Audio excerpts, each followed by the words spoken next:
Hello, welcome to Unequal Sequel. Extra. Yes, we've made it to November. Rich, it's such a treat when you do the jazz hands that no one else can see but me, because I get the hands and the face of just pure enjoyment, and just he's so excited we get to record another episode. Just for you, mate. Just for you. Thank you. Welcome to November. Welcome to a brand new spanking month of sequel goodness. We know we did promise a Trolls bound together. You can have that next week. Have that next week. We've weirdly had a last minute busy last week. So Rich didn't have time to see a Kid Smith film in the daytime. How dare he? And how dare they not have showings after 6 p.m. apparently for adults who want to go and see NSYNC songs. I did book a day off so that I could go and watch it, and then I had to cancel my day off because Ofsted came in. Right. So, and if we're in teacher world, that is like the worst day ever, right? Yes. Well, it's like the worst 4 days ever. Like, because we're in independent school, we get extra Ofsted. You are so lucky. Independent special school, extra Ofsted for you. So that's a thing that every teacher fears. It seems to be Ofsted. So done for dealing with it. You know, still got another day left. Still going well. Could still go wrong. Oh, good. So we had to make shift quickly, and we found a sequel that is celebrating its 10th anniversary. And I think it's an intriguing sequel to talk about. It is a Marvel Universe sequel. It is Thor,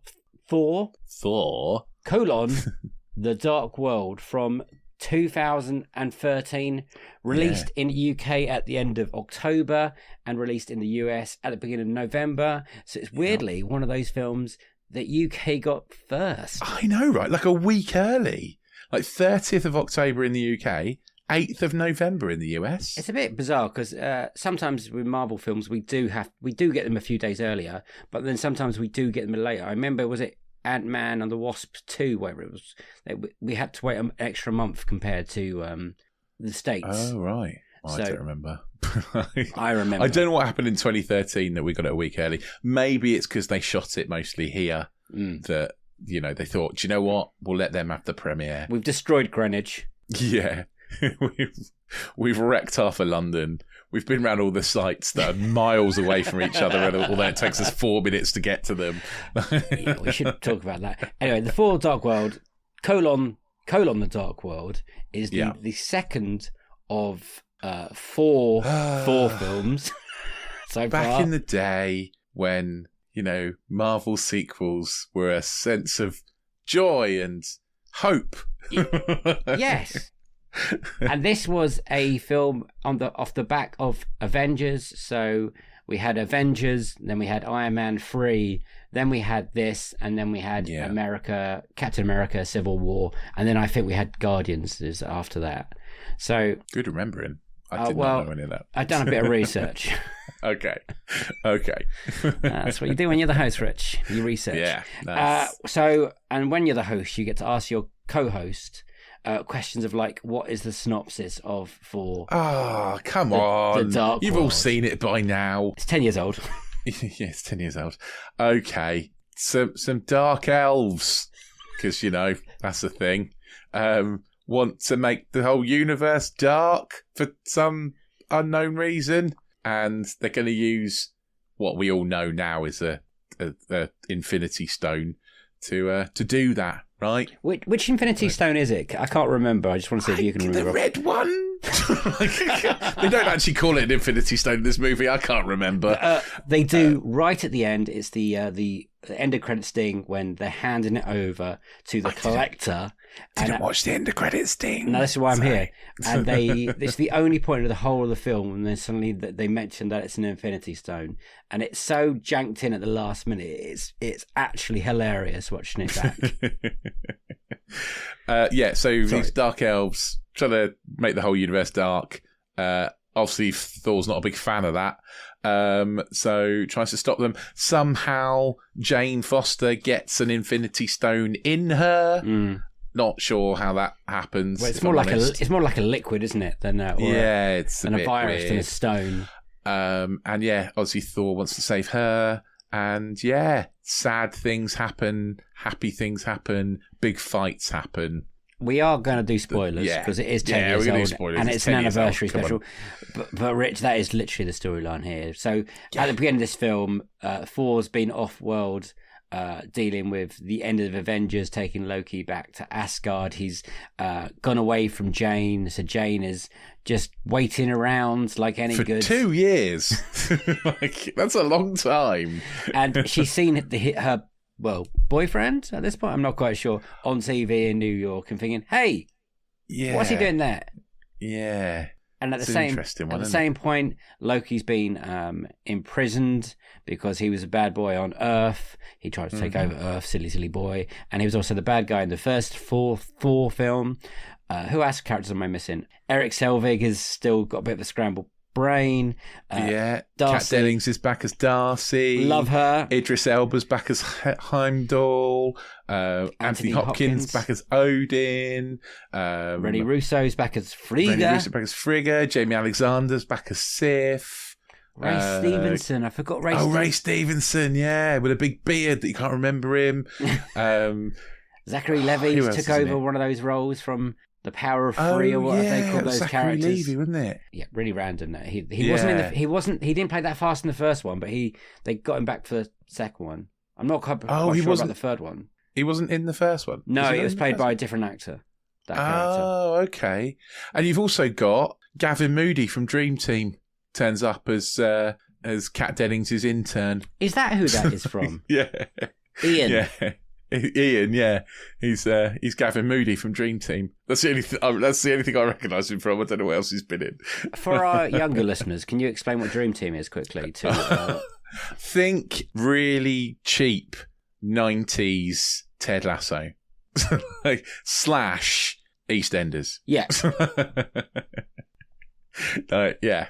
Hollyoaks more than EastEnders, I'd say. Was it Harchester United? Was that Harchester United. I really wanted a Harchester United shirt. So did I, the purple shirts. Yeah. And they played live games, so they made them always play like Chelsea or Leicester and then just digitally change the colour of the shirts. The blue to purple, yeah. Yeah, that's true. Anyway, off topic. Yeah. It was on Sky. And we also crowd around to my house to watch it, didn't we? Because I was the only one that had Sky. It was a big deal. Anyway, he's Gavin Moody's in it. Yeah, I don't remember. Yeah, him. Gavin Moody's in it. Yeah, you'd recognise him, I think. He tickled a brain wave in my head. I was like, I know that face, but I don't know what from. And now I do. 10 years ago, Rich, 2013. Simpler times, man. Simpler times. Where were you? Did you see it in the cinema? Did you watch it straight away? Stuff like that. Pretty sure I did watch it in the cinema. October 2013.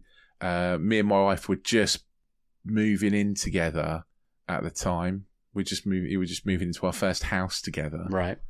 I'm pretty sure I did watch it in the cinema. I might have gone on my own because my wife's not a big fan of the cinema, so I might have gone on my own at that point. And I think I thought this was a pretty bad Marvel movie at the time. This is one of the worst Marvel movies. And like I say, simpler times, because rewatching it now, I'm like, this is so much better than some of the recent crap. Like, this is now not a bottom 5 Marvel movie, I would say. No. There are plenty worse. It's not even a bottom Thor movie. There's worse Thor movies. Yeah. I don't think I saw this in cinema. I don't think I got around. In 2013 was a very barren time for me in cinema going. I didn't see this or Iron Man 3 in the cinema. I don't even think I saw Captain America. What was the second one? Civil War. Not Civil War. I saw Civil War. Winter Soldier. I might have not seen that in cinema. I definitely didn't see the first Thor film in the cinema. God, I must have been ignoring Marvel films at one point. I don't know why I was doing that because I really like them now. And like you saying, I remember watching the first time on Netflix, so it must have been a fair bit later when it finally came on to, because I didn't pay for it at any point on like rental or anything. Or did I? No, I might have rented it. Okay. I might have still. There might have been a Blockbuster still involved in this point in my life in Loughton, because I think I was living in Faden Boys. So anyway, and like you, because those first Marvel films were really good. Those first few, Captain America's fun, Thor's I think fun. I think the Avengers film is well, we've done our anniversary special on that last year before, I can't remember now, 10-year one, and we loved it. And then this came out. And it felt quite flat, didn't it? I did. But today, when I watched it today and yesterday, like you, Rich, I'm like, this ain't bad. In comparison, I still don't think it's great. I think when I watched it, I was a bit, and just for full disclosure, I watched most of it last night and then finished it off in my lunch break today. So I didn't watch it in the best conditions. But so I did the same, mate. Yeah, it's still not great, is it? It's not. I wouldn't put it as a great movie, but there are flashes of good stuff, and then there's quite a few bits of like meh. Should we start with when you said the flashes of good stuff? Are we? I mean, I think it's let down by a storyline, and I think it's let down by the bad guy. Yeah, oh, definitely. Like, he's barely in it. And when he is, he's kind of boring. If I told you that's Christopher Eccleston, I know, right? It's robbery of a brilliant actor. I don't mind being caked in like visual, but he's got such a presence about him and such a good bad guy. And have you heard the Gone in 60 Seconds story about Christopher Eccleston? Like, for anyone listening who hasn't heard that story, he was never supposed to be shown in Gone in 60 Seconds. You were only supposed to see him from the back. Right. And the director was saying, it's not scary enough. I'm not getting it. You're not menacing enough. And Nicolas Cage is like, fucking shoot him from this side because I'm shitting myself. So that's why he got in it, because they were like shot him from that way, and they're like, oh, he's terrifying. Like his role in 28 Days Later as the army guy, Shallow Grave. Yeah, he's great in Shallow Grave. He's so good, and all he does in this film is just saying, "Our time is coming" or something like that, and that's as simple as his dialogue gets, and you just want more from it. And they're not. I was never worried that they were going to complete their plan at all. No, and I'm not 100% sure what they were trying to do. Like you, they were trying to turn off the lights. Yeah, I think so. I think that's what it was. They quite like it dark. They're dark elves. They were trying to turn the lights off for everyone. Yeah. And there was a bit of a prelude at the beginning with Odin's dad. And apparently I read somewhere they might release a couple of comics or short stories to really set up these... Odin's dad's called Bor, right? Bor. So I thought it was a bit of a weird one. Like, you know what? That's not a bad beginning. And I really like... No, that was all right. I really like when Thor is with Loki. I think I was going to say, those are the good bits, is the chemistry between Chris Hemsworth and Tom Hiddleston are the good bits. I think Tom Hiddleston actually is the shining light of this movie. You know, he does that really good, like, broken, sad, evil, all at once kind of thing really well. Like, I think he's really good in this. He's always really good as Loki, though. That's why they gave him his own TV series. Oh, yeah, I get it. That's why they kept bringing him back. That's why you're like, how can we keep using this guy? Because we had him in Thor, and he was kind of the bad guy. And then we're like, oh, we're going to make him the big bad guy in the first Avengers film, pretty much. And then we're like, oh, he's still going down quite well. Can we bring him back again and have like this Midnight Run kind of flavour with his brother? Nice. I like that reference. And I would have liked more of that in this film. And there's spoilers. I was about to say he dies, but he doesn't die. You think he dies for a moment, and then they quite quickly reshuffle that deck again and show that he's not dead. He's magic. Yeah, basically. And by the end of the film, he's taken over Odin's seat on Asgard and sent Odin somewhere. I think you find out where in Thor Ragnarok. I think he sends him back to Earth, to be honest. He does, yeah. But that would have been more of them buddying up a little bit more would have been nice, because like you, it was hitting beats then, because you had the death of Frigga, their mother, and that kind of brought them together, a common ground. You think, okay, and the Natalie Portman character never quite takes off, gets enough to do, respects. She's always damsel in distress, kind of. Yeah, I don't get the chemistry there either between Natalie Portman and Chris Hemsworth. I don't quite feel it. I don't know. You know, he's an incredibly good looking. I find myself going, she's she's a brilliant scientist. I know he's an incredibly beautiful man, but he's an incredibly beautiful man. What have they got to talk about? I think he's got chemistry. He would fuck most other things in this film than her at this point. Like, I think you're right. And that's nothing against the two actors because they're brilliant, but just some people just don't click. Like, Thor and Sif are a better couple in this movie. Yes! And that is another storyline that has never, ever been completed. No. There's always this hidden tension. There's a bit in the first film, and in this film, they really lay it on in the first 20, 30 minutes. And you think, I wonder if they're going to have like I'm about to say a threesome, but that's not the right term. A love triangle. I think you're trying to get at. Thank you. A love triangle. And that is very different. Yeah. That is very quickly dropped. And I was like, oh, that's a shame, because I like the Lady Sif character. And she, the whole of the Marvel Universe, like all of these films, she's never been used properly, I would say. Did she turn up in Thor: Love and Thunder? Did they cut her arm off? Did I have her? Yeah, I think so. Did she die? She definitely has her arm cut off in one movie. I think it's Love and Thunder, isn't it? I think it's the last one. Yeah. Jamie Alexander. She's a great actress. Yeah. Blind Spot's great. I'd like to see more of those characters. Also with his little fighting buddies, probably. And at the end, you're left with this Greenwich set piece, which, I mean, they must have fallen in love with just Greenwich and just thought, look at these pretty, pretty buildings. It's a very much a London sightseeing tour, isn't it, this movie? Yes. Someone sat on the top of an open-top bus and gone around London and gone, that bit, that bit, that bit. But they're 3 hours apart. It's fine. There's a big hoo-ha is when Thor ends up on the Circle Line, Charing Cross, and he asks, how does he get to Greenwich? And some woman's like, 3 stops. It's not 3 stops from Charing Cross. You have to change a couple of lines. Honestly, why couldn't he have been quicker if he ran up the top and flew back? Yeah. Because he would have just looked up and like, there's the giant alien spaceship. You'll be on here for an hour, love. Yeah. Delays. Person on the track, something like that. They're on strike again. Yeah.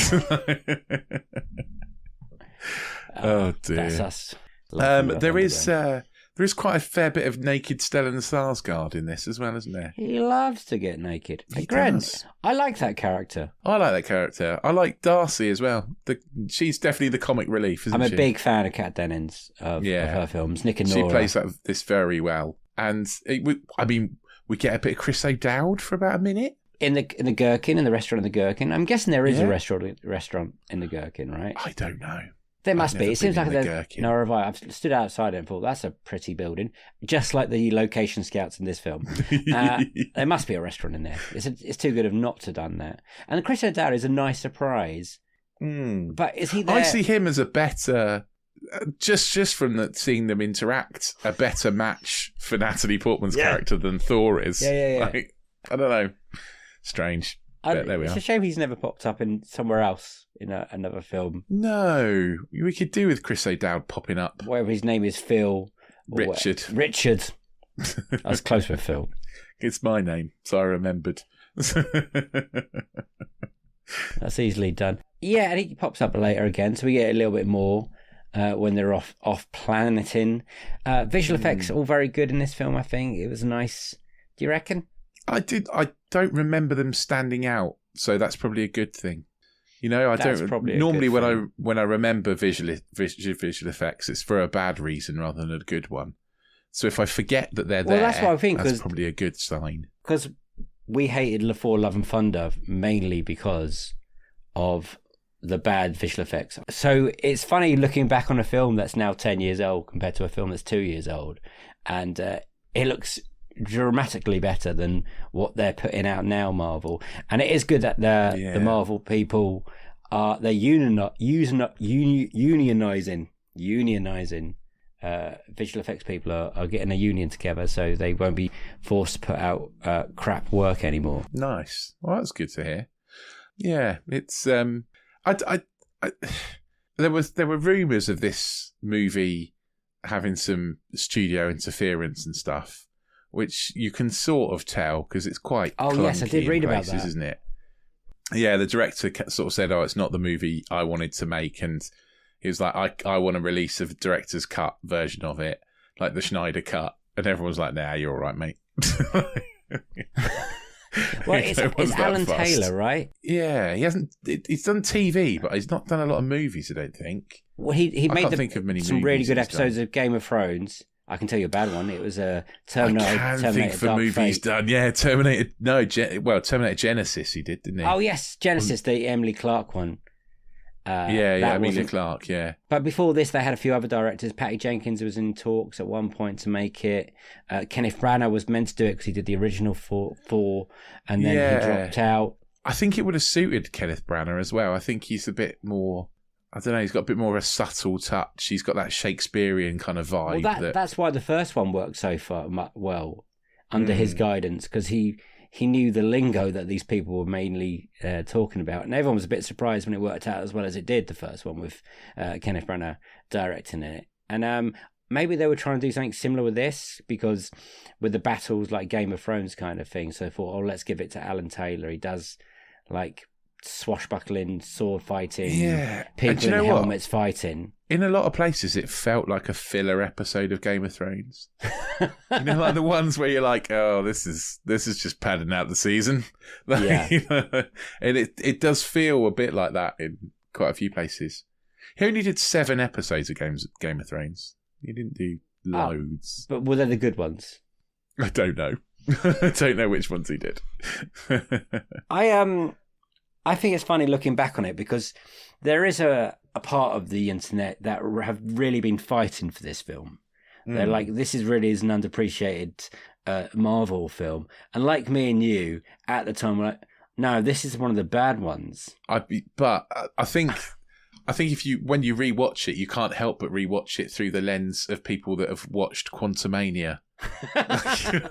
Or Love and Thunder. And Doctor Strange and the Multiverse of Madness. Yeah. You can put all those dodgy Marvel movies together and suddenly this one looks pretty good.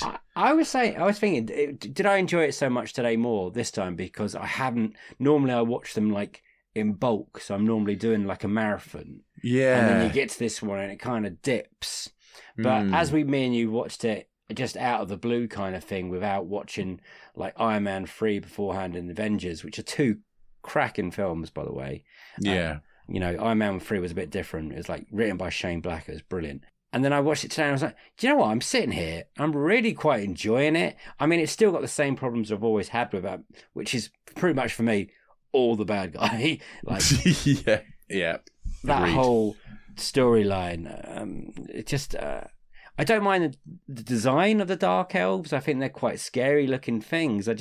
I never at any point think they're fleshed out to be anything worthy of a Marvel bad guy, or even competition for Thor and these characters. Or interesting enough. That's interesting the thing, is a lovely like, word.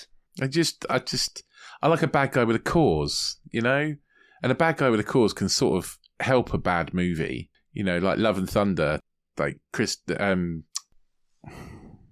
Taika Hemsworth. What's his name? Who's the baddie in Love and Thunder? Oh, Christian Bale. Gore. Christian Bale. He's the best thing about Love and Thunder. Yeah. He's a baddie with a cause. And if only Christopher Eccleston could have had something about him in this movie. I mean, apparently they put loads more Loki into this movie post-production. Really? Because Loki was big, yeah. Because Loki was big.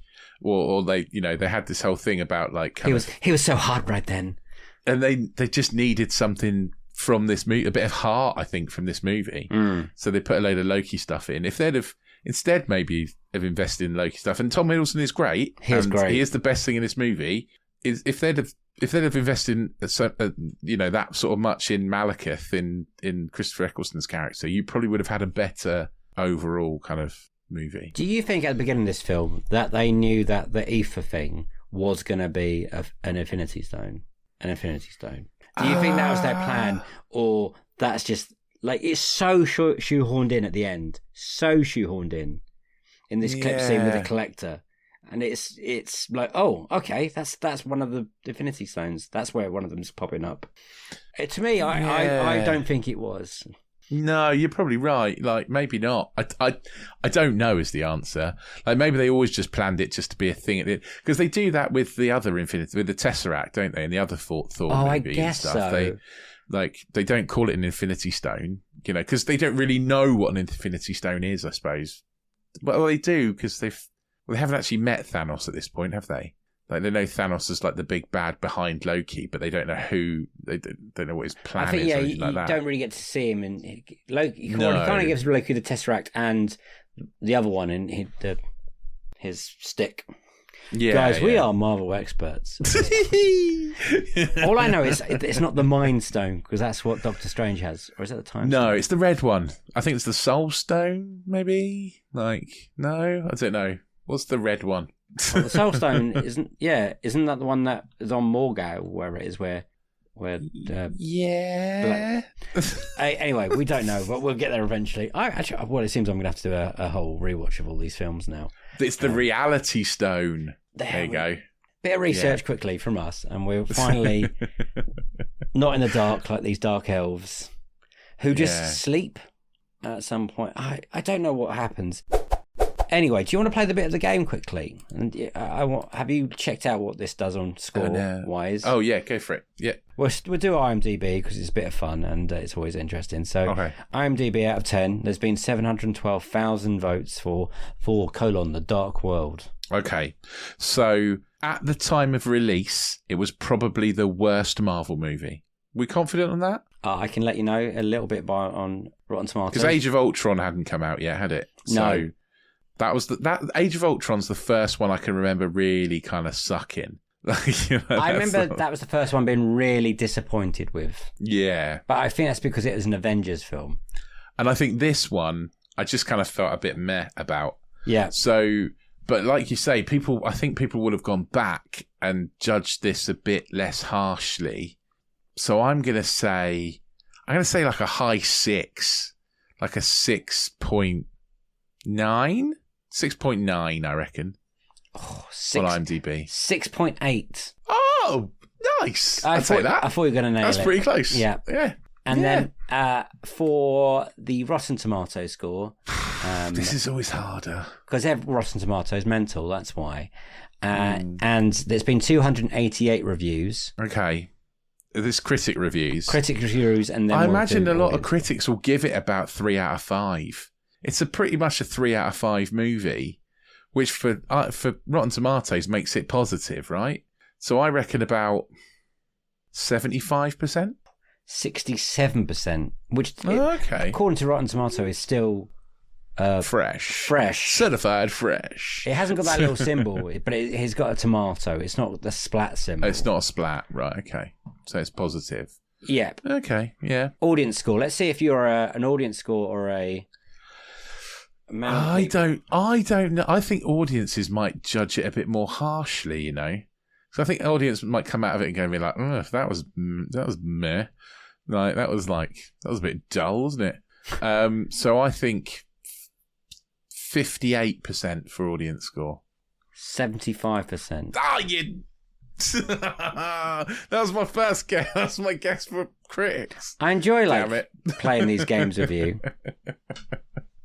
I'm just going to look at the scores quickly so just for comparisons. So for critic score was 77% and audience score 76%. Right. So not massive, not too different. Not massively different. By the way, Age of Ultron was 76% and 82%. So really, that's shit. Yeah. I mean, again, reevaluating Age of Ultron, it's better than... We might do that next year. Yeah, it's better than Quantumania, isn't it? What I remember about Ultron is that it's terribly edited. There's bits in it you're like, why the fuck is this in it? Oh yeah, it's horrible to watch. It's jarring to watch. Yeah, like it's just bits where you think, what's happened?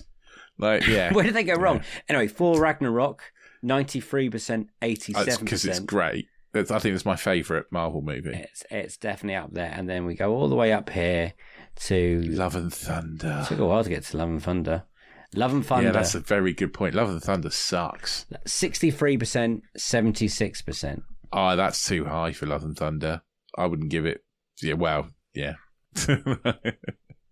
It is. I think it's the worst rated Thor film. Yeah. Which, looking back on it, I don't think it should be anymore. I truthfully, I had fun with this today, and I like you said, I think it's because we have sat through those. Can I call them awful? They're not awful, but plain boring. I think is the main thing. Like overcooked, overworked. Yeah. You know, they've too many films when they should have pulled it back a little bit. It's, you know. If we're talking in Bake-Off terms, they're a plain bread roll you've left in the oven too long. Yeah. Yeah. Which is a shame. And, you know, hopefully the Marvels is around the corner, so hopefully it's a good one. You know what I do love about these films? I love these films for Anthony Hopkins. And I know he says he barely tries in these films, basically. He just turns it. But he is so well suited to Odin. Like, his presence about the man and the way he delivers those lines is just, he's such a good actor. And I know he's come on to like, just turn up. If he's barely trying, his rebuke of Loki in this movie is spot on. It's so good. Yeah. You know, like, if he's barely trying, then fair play. I mean, the casting's really good because Rene Russo as Frigga's really good as well. And I think, you know, that's the anchor of this whole film pretty much, is to get those two, the brothers together. And like I said, it's too fleeting. And essentially it's Loki's fault she dies, isn't it? Well, that's why he's beating himself up more. Yeah. When they get in, he's like, take the stairs on the left. So he sort of leads them up there, doesn't he? Do you think in the Loki TV series, and we can't go into the second series too much, do you think still on his mind? I haven't seen it, so that'd be a job. Do you think that's still on his mind, his wife? Not wife. I haven't seen his mum. His mum. I haven't seen the second series, so I don't know. Maybe. I think guilt weighs heavy on him for lots of things. I think Loki's a very interesting character. Because he is, and there's a sign of that in this movie, because he puts on a show for Thor that he's really smarmy, and then Thor's like, you know, stop pretending, and then he just gets rid of the illusion, and he's smashed the place up, and he's slumped in the corner, broken, and you know, I think that's Loki all over, isn't it? That sums Loki up really well. That's kind of one of the best bits of this movie. Because that tells you everything you need to know about Loki, is that he has to put this front on. He has to put this kind of, I don't care, you know, sign up in front of himself. Yeah. Whereas actually inside he's broken. You know, he desperately just wants someone to love him and, you know, someone to accept him, isn't it? Yeah, it's so interesting hearing you talk about Loki, because I was just thinking, and what is Thor's like storyline here? Is he battling because he's meant to be king soon, and Thor's all about living up to his dad, isn't it? Living up to expectation. Thor is all about living up to his legacy, and you know he knows he's got to be king, but he doesn't want to. He doesn't want to do it because he's in love in this one. Exactly. All he really wants to do is spend his time on Earth with Jane Foster. I thought you were going to say Jane Fonda for a minute. And I thought, maybe he does. Hey, back in the day. Quickly, before we rate them ourselves, where do they come in? Not Marvel films, because that's too much bigger question. I know we've got some ones we don't like, but during the four films, I've got to get the. Okay. I mean, I know we both got a least. So Ragnarok's the best. Yes. The first Thor movie comes second. Okay. This is third, and then Love and Thunder is a very distant fourth, because that is a bag of spanners with some turds on top. I would agree with that, but I would now put this closer to the first four than I had done previously. Yeah, I can see that. I'm going to start showing it some respect. So, out of 7 and unequal sequel, yes or no, what's your feelings? I think it's close. I think it's close in terms of equal sequel. I don't think it's quite as good as the first one. So I'm going to go unequal, but only by a smidge. Yeah. I think it's got some interesting development, like character work in this. It does. And I think that's its saving grace at this point in the franchise, in 2013, because it's definitely not the bad guys, and the way they're developing Thor, because I don't think he was ever meant to be as funny as he was. I think that's come through being that character. There's points in that Fish Out of Water that everyone really enjoyed, and in this one they gave him a bit more, and obviously then they got Taika and it went mental. Yeah, that was and then it's gone too far. So maybe this is the best version of Thor. Well, Ragnarok's the best version of Thor. The best version of the man, not the film. No, I still think Ragnarok's the best version of Thor. Isn't it not too cartoony, Ragnarok? No, I like it. I'm just trying to give you an argument. Okay. I think, to be honest, if I'm honest, I think that Thor is not the important bit of this movie. No. Like, this movie's really the Loki movie. But he's barely in it. I can see they put more in it. He disappears halfway through it. True. But he does. Again, that's the worst part of this film, is when you get to London. Yeah, absolutely. That's when it goes downhill. Yeah. And I can't give it a massive score out of 7, because it does have loads of flaws. It does kind of, the storytelling is weird. It chops about, like, it definitely smacks of a studio interference tampered movie. Yeah. And it's not a coherent kind of thing. Malekith is not fleshed out as a baddie. You don't feel much jeopardy at any real point. There's lots of problems with it. But saying that, it's a shitload better than Quantumania. Yeah. It makes sense, at least. At least it makes sense. Yeah. I mean, it goes from A to B to C. It's fun in places. Yeah.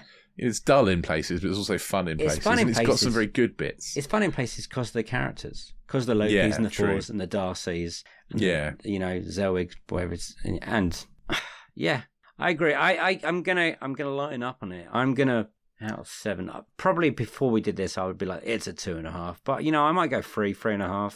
I think it's a 4. I was going to give it 4. Yeah, I think that's... 4 for Thor. Oh my god, that writes itself at this point. Yeah. Oh well there. Yeah. We'd love to know what everyone else thinks.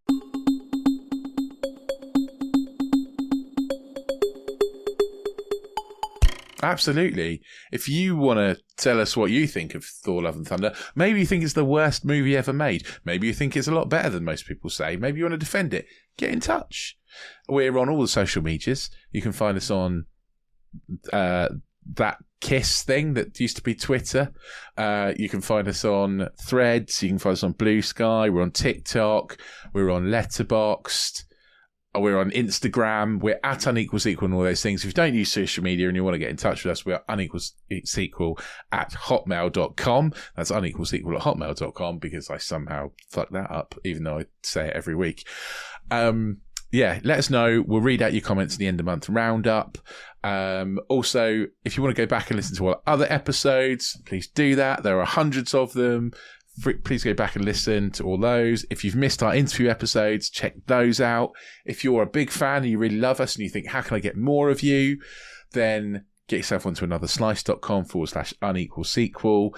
We have a subscription service. It's $2.99 a month, and you get loads of extra content on there. It really is worth it. We've put a lot of effort into making sure that is a really good quality subscription service, so you can get extra stuff from us. We are no longer an award-nominated podcast. We are officially an award-losing podcast.